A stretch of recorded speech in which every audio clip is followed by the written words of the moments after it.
Welcome back. Jharkhand से पहले बात होगी पश्चिम बंगाल की। प्रधानमंत्री नरेंद्र मोदी सबका साथ सबका विकास की बात करते हैं, लेकिन बंगाल के बीजेपी नेता शुवेंदु अधिकारी ने एक अलग लाइन पकड़ ली है। शुवेंदु अधिकारी ने कहा है कि बीजेपी को अब सबका साथ सबका विकास के नारे की जरूरत नहीं है। शुवेंदु अधिकारी ने यह बयान पश्चिम बंगाल बीजेपी कार्यसमिति की बैठक में दिया। उन्होंने कहा कि सबका साथ सबका विकास की बातें बंद करो, जो हमारे साथ हैं उसके विकास की बात होगी। शुवेंदु अधिकारी तो यहां तक कह गए कि बंगाल बीजेपी को अल्पसंख्यक मोर्चे की ही जरूरत नहीं है। आमिও বলেছি রাষ্ট্রবাদী মুসলিম, আপনারাও বলেছেন सबका साथ सबका विकास। আর বলবো না, বলবো जो हमारे साथ हम उनका साथ, जो हमारे साथ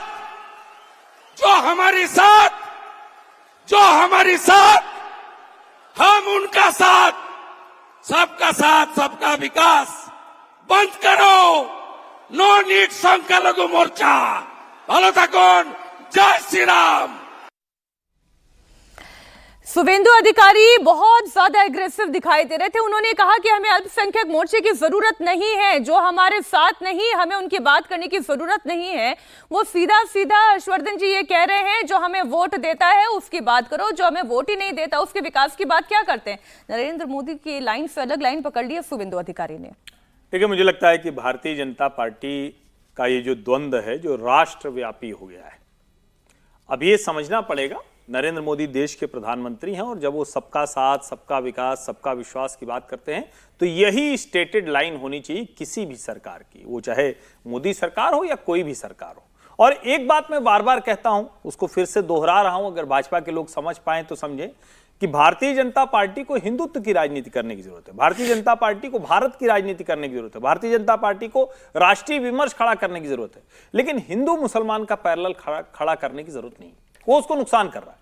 शुवेंदु अधिकारी जो कर रहे हैं, वो अभी उन्होंने एक आरोप लगाया कि जो रायगंज विधानसभा थी, जो अभी 4 विधानसभा उपचुनाव हुए हैं, उसमें एक विधानसभा में राज्य सरकार ने चुनाव में सिर्फ और सिर्फ मुस्लिम अधिकारियों की ड्यूटी लगाई। अब ये कमाल की बात है। और पश्चिम बंगाल सटा किससे है? असम से सटा हुआ है। असम में बाकायदा हेमंत विश्व शर्मा ने कहा हम सबके लिए काम करेंगे। उन्होंने कहा भी था कि हमारा मुसलमान और उनका मुसलमान, यानी बांग्लादेशी मुसलमान घुसपैठिया और भारत का मुसलमान, उन्होंने भी कहा था कि हमें इसकी कोई जरूरत नहीं। मुझे लगता है बीजेपी के भीतर इस वक्त जो एक जिसको कहते हैं ना कि इस चुनाव ने उनकी जो स्ट्रेटेजिक जो चीजें हैं उसको थोड़ा सा छिन्न भिन्न कर दिया है। अब उसको पटरी में आने में समय लगेगा। और बंगाल की राजनीति में तो अल्पसंख्यक मोर्चा उनका कोई काम कर रहा है या नहीं कर रहा है, ये एक बड़ा सवाल है। लेकिन सवाल यही है, अगर राज्य का सबसे बड़ा नेता ये बात करेगा तो क्या भारतीय जनता पार्टी इस तरह की राजनीति को बहुत आगे लेकर जा सकती है? और फिर मैं कहूंगा, मुसलमान का पैरेलल खड़ा क्यों करना? आपको जो करना है करिए, लेकिन इस तरह की बातें उस विभाजन को बढ़ाती हैं जो आपको नुकसान देता है, फायदा नहीं देता है। वैसे भी कौन सा फायदा हो रहा है विजय जी, ये बताइए।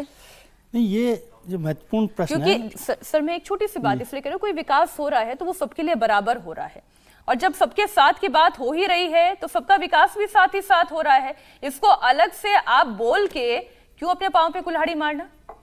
देखो, शुवेंदु अधिकारी जी को अभी ज्यादा प्याज खाने का मौसम है। अभी नई पार्टी में आए ना, तो उनको कुछ अलग तरीके से बोलना है। लेकिन ये भारतीय जनता पार्टी के द्वंद्व को सेंट्रल लीडरशिप को देखना है, क्योंकि गिरिराज सिंह से लेकर शुवेंदु अधिकारी तक और हेमंत बिस्वा शर्मा भी मोटे तौर पर ऐसी ही बातें करते रहते हैं अक्सर। और जो पार्टी में नए लोग आए वो ज्यादा ये हिंदू मुसलमान की बात कर रहे हैं। शिवराज जी ऐसी बात नहीं करते, वसुंधरा जी ऐसी बात नहीं कर रही, या और जो पार्टी के पुराने नेता हैं, जगत प्रकाश नड्डा है, अमित शाह है, नरेंद्र मोदी है, वो तो ये बात नहीं कर रहे। तो ये सब लोग अपने उसको लीडरशिप को बनाने के लिए या मोर लॉयल देन किंग बनने की जो स्थिति है उससे पार्टी का नुकसान कर रहे हैं। और अगर पार्टी ऐसा सोचती है कि ऐसा ही करना चाहिए तो इस पर भी राय रख लेनी चाहिए, क्योंकि संघ प्रमुख मोहन भागवत कुछ अलग बात करते हैं, प्रधानमंत्री नरेंद्र मोदी कुछ अलग बात करते हैं मुसलमानों को लेकर, दोनों एक उस पर है। उसके नीचे के लोग अगर कोई बात कर रहे हैं और ये कहा जाए कि उन पर कोई एक्शन नहीं हो रहा, तो इसको मानना चाहिए मेरे जैसे लोग कि क्या या तो उनको इस बात की जानकारी नहीं है या उनकी सहमति है। इस पर तो इसलिए मुझे लगता है अब भारतीय जनता पार्टी के लिए इस द्वंद्व को खत्म करने का वक्त है। या तो ऐसे लोगों के खिलाफ एक्शन ले, या फिर साफ कर दे कि नहीं हम इसी नीति पर चलेंगे। ये तो उनको तय करना है, इसमें कोई बात नहीं। सहमति है तभी ये बयान इतना खुलकर दे पा रहे हैं। देखिए, शुभेंदु अधिकारी अपना विकास करना चाहते हैं, सबका साथ सबका विकास की बात नहीं। 2012 का उनका बयान देखिएगा। 2012 में जब वो तृणमूल कांग्रेस में तब उन्होंने कहा था, विधानसभा चुनाव के समय जो बयान दिया था कि हिंदू और मुसलमान दो हाथ है मेरे, मतलब, और दोनों में एक ही थाली में खाना खाता हूँ, मुसलमानों के साथ हिंदुओं के साथ बैठकर खाता हूँ। और तामलुक और कांति इनका एरिया है जहाँ से भी इनके भाई सांसद बने हैं, लेकिन वहाँ पर मुसलमानों इस बार वोट उनको नहीं दिया है, वो वोट टीएमसी को शिफ्ट हो गया है। कई सीटों पर टीएमसी, जहां शुभेंदु अधिकारी को लग रहा था कि भारतीय जनता पार्टी जीतेगी, वहां पर बड़ा वोट बैंक शिफ्ट हुआ है। और ये शुभेंदु अधिकारी ने जिम्मेदारी ली थी। पार्टी की बैठक में उन्होंने कहा था कि जिन सीटों पर भारतीय जनता पार्टी 2019 में जीती है वो तो मैं जितवाऊंगा, उससे ज्यादा 5 सीटें जितवाऊंगा। और 2025 सीटें जीतने की उन्होंने गारंटी दी थी 42 में से कि 25 सीटें भारतीय जनता पार्टी जीतेगी। हुआ उल्टा, ममता बनर्जी 29 सीटें जीत गई, भारतीय जनता पार्टी 12 सीटों पर आकर टिक गई। तो भारतीय जनता पार्टी को जो सीटों का नुकसान हुआ उसके कारण ये इस तरीके से बोल रहे हैं। और शुभेंदु अधिकारी भारतीय जनता पार्टी या संघ की परंपरा से नहीं आई, वो तृणमूल कांग्रेस के संस्कारों से पले बड़े हैं। अब उन्हें लग रहा है कि भारतीय जनता पार्टी में आकर मुझे अगर अगला विधानसभा चुनाव जीतना है ममता बनर्जी के खिलाफ, और मुझे मुख्यमंत्री के दावेदार बनना है, तो मुझे हिंदू मुस्लिम की चाय की जो खाई है उसको चौड़ा करना होगा। और ये बताना पड़ेगा कि अब मैं उसी राह पर चल रहा हूं जिस राह पर आसाम के मुख्यमंत्री चल रहे हैं। मैं वहां पर बड़ा हिंदुत्व का चेहरा बनना चाहता हूं। मुझे लग रहा है भारतीय जनता पार्टी इन के बयानों से किनारा करेगी, और किनारा करना भी चाहिए ऐसे नेताओं के बयानों से। किनारा करेगी। या मैं फिर पूछ रही हूँ आरती जी कि इस तरीके का बयान देने की अगर शुभेंदु अधिकारी, जिनके पास फ्री हैंड था पश्चिम बंगाल में, अगर उन्होंने ये हिम्मत की इस तरीके का बयान देने की, तो क्या ऊपर से कोई ग्रीन सिग्नल था?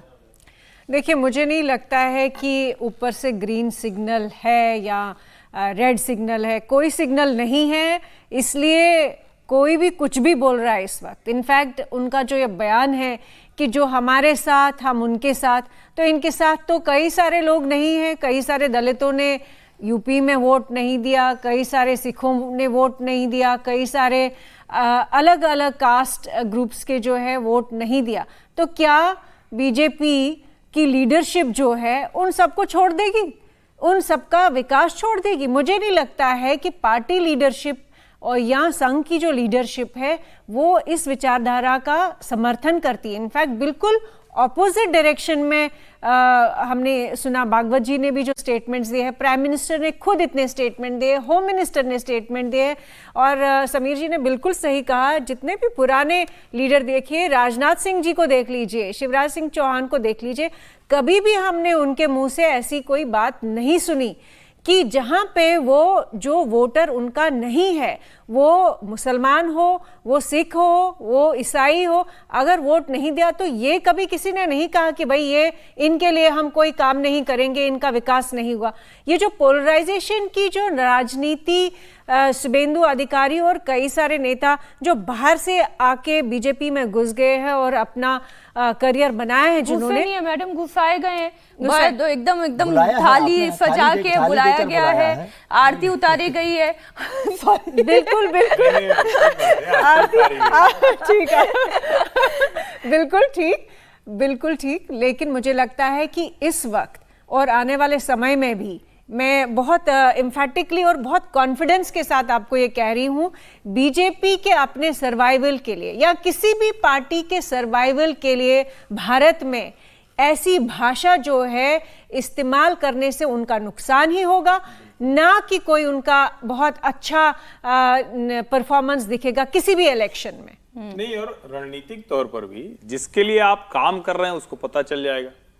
जिसको नहीं कर रहे हैं, अगर राजनीति में उसको बोल रहे हैं तो आप अपना नुकसान ही कर रहे हैं ना। अगर हम रणनीतिक तौर पर कहें, चलिए ये सब छोड़ दीजिए कि अच्छा लग रहा है कि बुरा लग रहा है, विभाजन हो रहा है, रणनीतिक तौर पर ये नुकसानदेह है। और एक बात मैं कहूं, शुभेंदु अधिकारी बड़े नेता हैं, भारतीय जनता पार्टी के लिए बहुत महत्वपूर्ण है, बहुत ताकतवर नेता हैं, वहां से आए हैं। लेकिन मेरा यह मानना है कि देश में किसी भी नेता को इस तरह की भाषा करना और हिंदू मुसलमान का पैरेलल खींचना बंद करना चाहिए। ये मैं बार बार भारतीय जनता पार्टी को सलाह दे रहा हूं।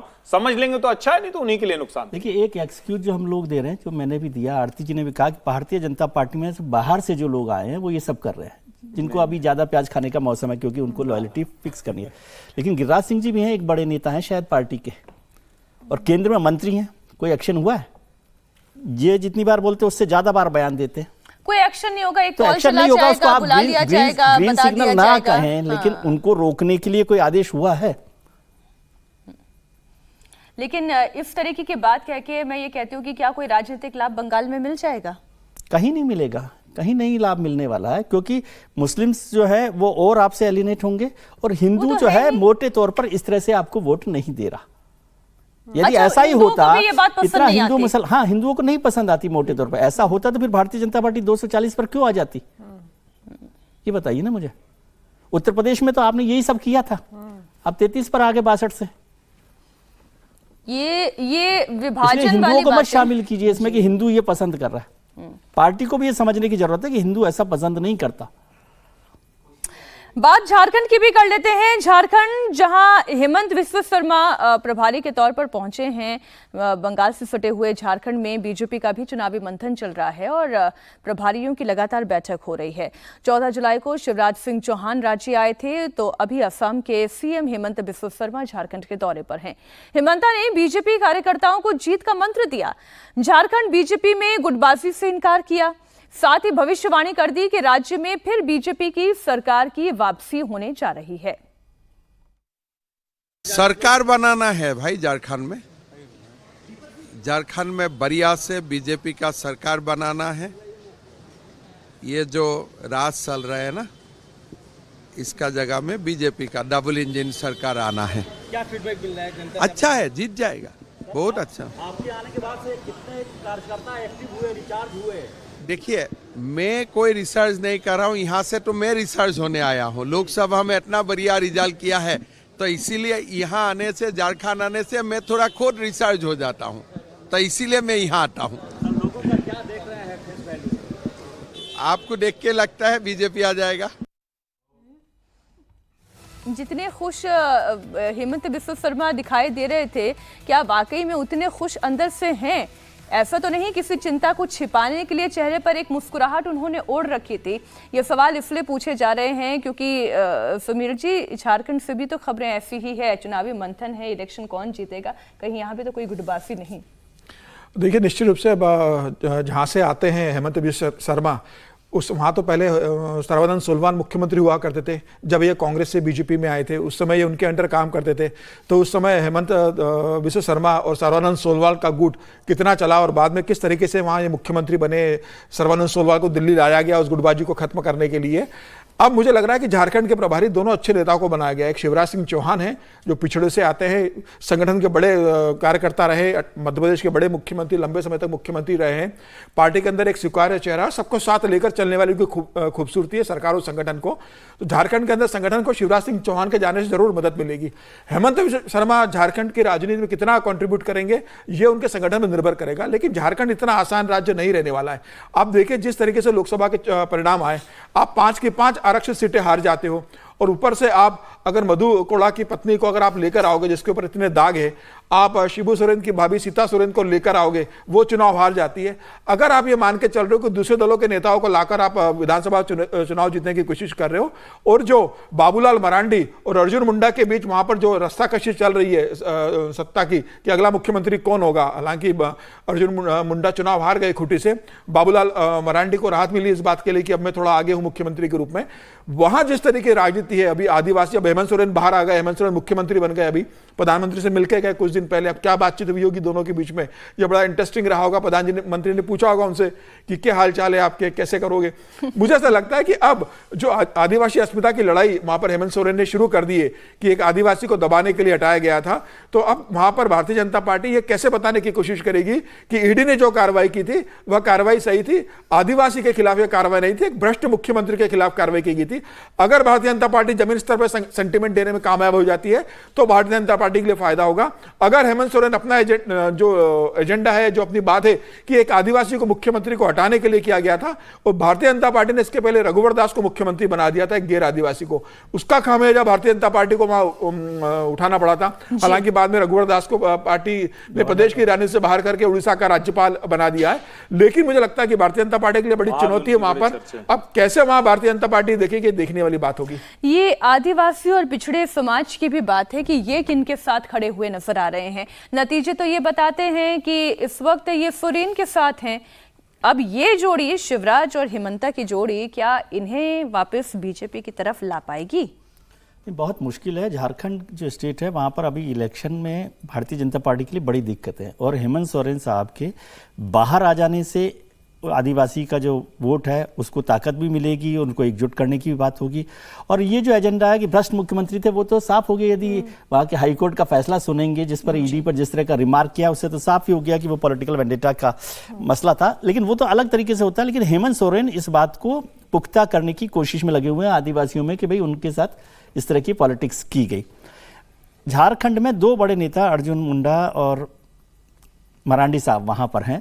दोनों के बीच में भी काफ़ी झगड़ा चला। मरांडी साहब तो काफ़ी समय एग्जाइल पर रहे, भारतीय जनता पार्टी छोड़कर चले गए थे, वापसी उनकी हुई है। रघुवंश दास जी एक बड़े नेता थे, वो उड़ीसा उनको गवर्नर बनाकर भेज दिया गया है। तो शिवराज जी यदि उसमें जो गुटबाजी है उसको कम करने में मदद करेंगे तो मदद भारतीय जनता पार्टी को एक सफलता मिल सकती है। और हिमंत बिस्वा शर्मा की जो ताकत है वो है एनर्जी। ये दोनों एनर्जी लेकर आ रहे हैं। नहीं मतलब शिवराज जी गुटबाजी को खत्म कर सकते हैं और हिमंत बिस्वा शर्मा यदि वहां पर रहते हैं सह प्रभारी के तौर पे तो वो कार्यकर्ताओं में एक एनर्जी लाने वाला लीडर है, तो वो उसकी एक मदद उसमें मिल सकती है। संगठन में वो उन सब लीडर से छोटे ही लीडर है तो उनको तो वो समझा नहीं सकते मरांडी जी को या अर्जुन मुंडा को, लेकिन कार्यकर्ताओं में एनर्जी के लिए वो सारे काम में थोड़ी सी मदद कर सकते हैं तो होगा। लेकिन झारखंड टफ इलेक्शन है बीजेपी के लिए। वैसे वो कहा जाता है ना हेमंत जी के बारे में कि चुनाव में वो नेताओं को मनी एनर्जी से भी मदद करते रहते हैं चुनाव लड़ने के लिए। हेमंत जी की एक खासियत है, इसलिए वो जाने जाते हैं, कांग्रेस में भी जाने जाते थे इस बात के लिए। तो क्या वो भी एनर्जी शायद अगर वो चुनाव के समय जरूरत पड़ेगी तो वो एनर्जी की भूमिका हेमंता निभाएंगे, संगठन की भूमिका शिवराज जी निभा लेंगे। अब आइए आपको ले चलती हूं बिहार, जहां पिछले 24 घंटे में 3 अलग अलग हाई प्रोफाइल वारदात से सनसनी मची हुई है। कल दरभंगा में वीआईपी पार्टी के अध्यक्ष मुकेश सहनी के पिता की निर्मम तरीके से हत्या कर दी गई। पुलिस अभी तक जितिन सहनी के हथियारों को पकड़ नहीं पाई है। इन हथियारों तक वो पहुंचती इसी बीच मोतिहारी और छपरा में भी इसी तरीके की एक वारदात हुई। छपरा में प्रेम प्रसंग में एक सनकी युवक ने अपनी प्रेमिका समेत उसके परिवार के 3 लोगों की धारदार हथियार से हत्या कर दी। तो वहीं मोतिहारी में पति पत्नी की चाकू मारकर हत्या कर दी गई। अब अगर आप इन तीनों खबरों को आप देखेंगे तो पूरी तरीके से एक धारणा आपके मन में भी पैदा होगी कि क्या कानून का कोई डर नहीं रह गया, क्या लॉ एंड ऑर्डर नाम की चीज बिहार में नहीं है। इसे कहने वाले ये भी कहते हैं कि ये तो जंगल राज ये है। अगर नीतीश कुमार की सरकार में भी अगर यही तस्वीर है तो यही तो तस्वीर लालू यादव के भी सरकार में थी। हर्षवर्धन जी, एक के बाद एक 3 इस तरीके के मामले सामने आना और तीनों सनसनीखेज मामले। देखिए, मुझे लगता है कि चर्चा तो इस वजह से थोड़ी ज़्यादा हो रही है क्योंकि मुकेश सहनी जी वहाँ के बड़े नेता हैं, उनकी पार्टी है और इस नाते से चूंकि उनके पिता की हत्या की जिस तरह से खबरें आई, लेकिन मैं बार बार ये कह रहा हूँ कि राज्य मुख्यमंत्री विहीन है। बिहार मुख्यमंत्री के बिना चल रहा है। आपको लग रहा है कि एक व्यक्ति मुख्यमंत्री की कुर्सी पर बैठे हुए हैं, लेकिन मेरा यह मानना है कि अब वो इस स्थिति में नहीं है कि राज्य प्रशासन चला पाए। कहीं भी हत्या हो सकती है। हत्या ऐसी चीज होती है या कोई भी ऐसा काम कानून व्यवस्था किसी भी राज्य में ये कोई एकदम से रोक लेगा, ये संभव नहीं है। लेकिन उस पर उसकी प्रतिक्रिया क्या होती है, रिस्पॉन्स टाइम क्या होता है, स्ट्रेटेजी क्या होती है और क्या वो उसको करता हुआ दिखता है। मुझे इन सब में नीतीश कुमार पूरी तरह से फेल दिख रहे हैं। बिहार का दुर्भाग्य है कि जो नीतीश कुमार जंगल राज से सुशासन राज में खींच के लाए, सुशासन बाबू के नाम से प्रसिद्ध हुए, उन्हीं के राज में फिर से बिहार उसी जंगल राज में जा रहा है। दुर्भाग्यपूर्ण है। क्या नीतीश कुमार बतौर सीएम आरती जी कमजोर दिखाई दे रहे हैं? लॉ एंड ऑर्डर लचर है। देखिए, नीतीश कुमार जी काफ़ी समय से दिखा रहे हैं कि उनको बुढ़ापे, जो भी उनकी हेल्थ इश्यूज़ है, उनका प्रभाव उनकी बॉडी लैंग्वेज में दिखता है, उनके व्यवहार से दिखता है और जिस तरह के स्टेटमेंट्स उन्होंने दिए हैं उससे भी लगता है कि एजिंग और जो उनके हेल्थ इश्यूज़ है उसका इम्पैक्ट बहुत ज़्यादा है। इसलिए ये कारण हो सकता है कि उनकी जो नज़र है लॉ एंड ऑर्डर पे, जो जिस तरह की हमने डिस्ट्रक्शन देखी, डैम्स टूट रहे हैं, ब्रिजेस टूट रहे हैं, इतना ज़्यादा हमने बिहार में पिछले 1 महीने में हमने जो डिस्ट्रक्शन देखी है वो ये दिखाता है कि एडमिनिस्ट्रेशन पे उनकी पकड़ जो है वो ज़्यादा मजबूत नहीं है। और ये भी कारण हो सकता है कि इसकी वजह से पार्टी पर भी और आने वाले इलेक्शंस में भी एक वो हमें उनका इस चीज़ का इम्पैक्ट दिखाई देगा। बट ये भी बात सच है कि वो एक बहुत इम्पॉर्टेंट एलाय है बीजेपी के इस वक्त एनडीए में, और उनकी सारी जितनी भी गलतियां हैं नज़रअंदाज की जा रही हैं। जो भी वो एडमिनिस्ट्रेशन में खामियां हैं वो बिल्कुल एकदम से इग्नोर की जा रही है, और मुझे लगता है ओवरऑल इससे बिहार की जनता पे बहुत ही नेगेटिव असर पड़ेगा। लेकिन कोई विकल्प भी तो नहीं है विजय जी। विकल्प क्या है? नीतीश कुमार जरूरी हैं भारतीय जनता पार्टी के लिए, बिहार के लिए? भारतीय जनता पार्टी के लिए तो भारतीय जनता पार्टी के लिए जरूरी था भारतीय जनता पार्टी को इलाज करना है। और हर्षवर्धन जी की बात से मैं सहमत हूं, हालांकि वो बहुत दिन से ये कैंपेन चलाए हुए नीतीश कुमार जी को मुख्यमंत्री मानने को तैयार नहीं है। ये जो तीनों घटनाएं हुई हैं वो तीनों घटनाएं इंडिविजुअल है, लेकिन उसको रोका भी नहीं जा सकता, कोई भी सरकार हो, लेकिन उस पर रेस्पॉन्स जो है वो सरकार की लॉ एंड ऑर्डर को तय करता है कि कैसे रेस्पॉन्ड किया है सरकार ने। और भारतीय जनता पार्टी के लिए दुविधा है कि उनके पास कोई नेता नहीं है। अब वो छोड़ना भी नहीं चाहते जेडीयू को अगर छोड़ देंगे तो फिर से आरजेडी जेडीयू की सरकार बन जाएगी, तो उस स्थिति में उनको जेडीयू में नीतीश कुमार जी को, आरजेडी के लिए भी तो फिर उतनी ही मजबूरी है। नहीं हो सकता है आरजेडी अब तेजस्वी जी को बनाए, शर्त लगा दे कि भाई ये करेंगे, वो तो अलग है, उनकी चिंता अलग है। लेकिन भारतीय जनता पार्टी के पास अभी ऐसी मजबूरी है कि वो नीतीश कुमार जी को नहीं छोड़ सकते। सर कह रही हूँ विजय जी कि जितनी मजबूरी बीजेपी के लिए है, क्या उतनी मजबूरी आरजेडी के लिए नहीं है फिर? नहीं, मुझे नहीं लगता कि अब फिर से जब बनेगा, मान लीजिए ऐसा हो जाए, क्योंकि कुछ भी संभव है, तो तेजस्वी या जो भी लोग होंगे वो लीडर बनेंगे, नीतीश कुमार जी चीफ मिनिस्टर नहीं बनेंगे। अब मुझे कोई संभावना नहीं लग रही, लेकिन बीजेपी ये मौका नहीं देना चाहती आरजेडी को, इसलिए जितने समय तक चल सकता है वो चल रहा है। और वो एक एक्टिव चीफ मिनिस्टर के तौर पर, या जो उम्मीद हम करते हैं सुशासन बाबू के तौर पर, वो वहां पर नहीं दिखाई दे रही है। तो अब नीतीश जी को खुद को फैसला लेना चाहिए कि भाई ठीक है, अब आप संभालिए इसको, पार्टी को या सरकार को, जो भी है उस पर काम करना चाहिए। एक और खबर आई है वैसे कल की कि एक और पुल ने कल जल समाधि ली है, तो मेरा प्रणाम उसके लिए भी। एक लाइन जोड़ दूं, क्योंकि विजय जी ने कहा कि हर्षवर्धन जी बहुत दिन से अभियान चलाए हुए हैं। अभियान नहीं, मैं कह रहा हूं कि आप मान रहे हैं, इसलिए बड़ा जरूरी है बोलना। ये मैं बार बार ये कहता रहा और फिर से दोहरा रहा हूं, भारत की राजनीति में नीतीश कुमार जैसे नेता विरले हुए। बिहार जैसे राज्य को, जिसको लालू जी ने जंगल राज में एकदम से धंसा दिया था, बर्बाद कर दिया था, उसको खींच कर लाना सामान्य काम नहीं था। भ्रष्टाचार और परिवारवाद से मुक्त नेता, वो नेता जब कुर्सी के मोह में ऐसे चला जाता है, इस तरह से नीचे गिरता हुआ दिखता है, इस तरह से उसकी साख समाप्त होती है, तो ये पीड़ा का विषय है। भारतीय राजनीति में नीतीश कुमार अच्छे उदाहरण के तौर पर होने चाहिए थी। दुर्भाग्य से आज हम लोग इस तरह की चर्चा करते हैं, पीड़ा देता है। सर किसी भी रिएक्शन देखिए कैसा रहता है, सीएम का रिएक्शन क्या होना चाहिए था जब नीतीश कुमार को बताया गया कि मुकेश सहनी के पिता की हत्या कर दी गई है, तो नीतीश कुमार बोले अरे मेरी बात कराओ मुकेश से, आपको पहले एसपी से बात करनी थी कि क्या हुआ कैसे हुआ, आप उसको इतना इसलिए रहे हो कह रहे उनसे बात कराइए। आपको देखना चाहिए कि लॉ एंड ऑर्डर क्या है, आप मुख्यमंत्री हो, आपके पास गृह मंत्रालय है, आप कह रहे हो हत्या हुई है, मेरे उनके पिता से, उनके बेटे से बात करा दीजिए।